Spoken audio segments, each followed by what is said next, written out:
No one noticed Emma when she walked down the school hallway. That's how she liked it. Head down, hoodie up, books clutched tight to her chest. She wasn't the girl people whispered about, pointed at, or invited to parties. She was quiet, too quiet, some said. But what they didn't know was that Emma's silence wasn't weakness. It was focus. Years of training had taught her how to be still, how to breathe through pressure, and how to fight if ever needed. But she kept that part of her life private. Until one day, everything changed. It started with whispers behind her in chemistry class. Jake, the arrogant loudmouth who believed popularity gave him a free pass to say anything, had made Emma his next target. "Hey, quiet girl. You planning to blow up the lab with your creepy stares?"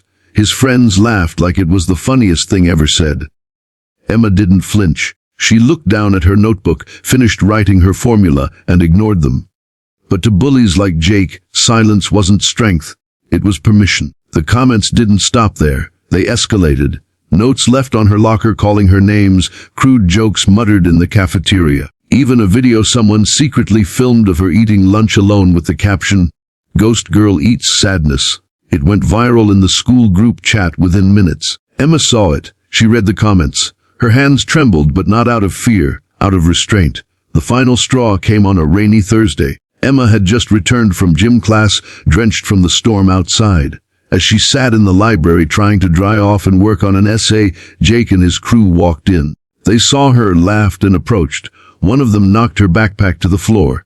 Another spilled his drink, accidentally, over her open laptop. Emma's fist tightened in her lap. Jake crouched next to her and said, "What's wrong, ghost girl? Gonna cry?" She didn't cry.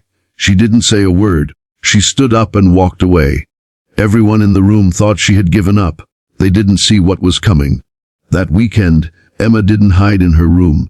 She went to the local martial arts gym her dad had taken her to since she was 8 years old. Coach Rivera noticed the fire in her eyes the moment she stepped onto the mat. "You want to spar?" he asked. "No," Emma said. "I want to remember who I am." The next hour was pure release. Punches thrown, kicks delivered, sweat flying, and the sound of the past week being burned out of her body. She didn't fight with anger. She fought with control, precision, purpose. By Monday morning, something was different. Emma walked into school the same way she always did, quiet, calm, unnoticed. But her shoulders were straighter. Her gaze was steady. She was no longer carrying the weight of shame. And as fate would have it, she didn't need to wait long for the moment to come. Between second and third period, the hallway was packed. Emma moved through the crowd when Jake saw her and smirked. "Back for more, ghost girl?" he sneered, blocking her path. He reached for her notebook, but this time Emma's hand shot out and grabbed his wrist. It wasn't aggressive. It was effortless, controlled, but firm enough that he winced.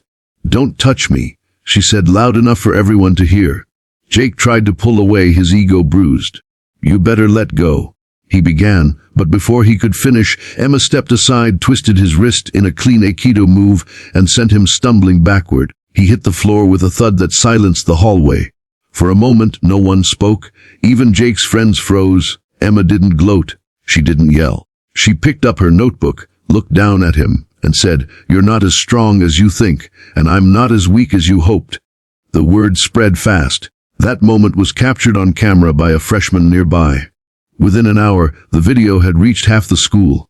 The girl they all ignored, the one mocked and bullied, had flipped the script without throwing a punch in anger.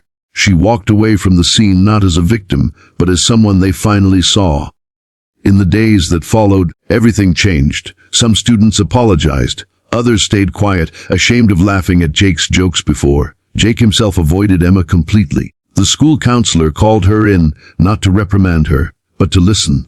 Emma shared everything, the bullying, the pain, and how she'd been trained not just to fight, but to endure. Emma didn't become popular.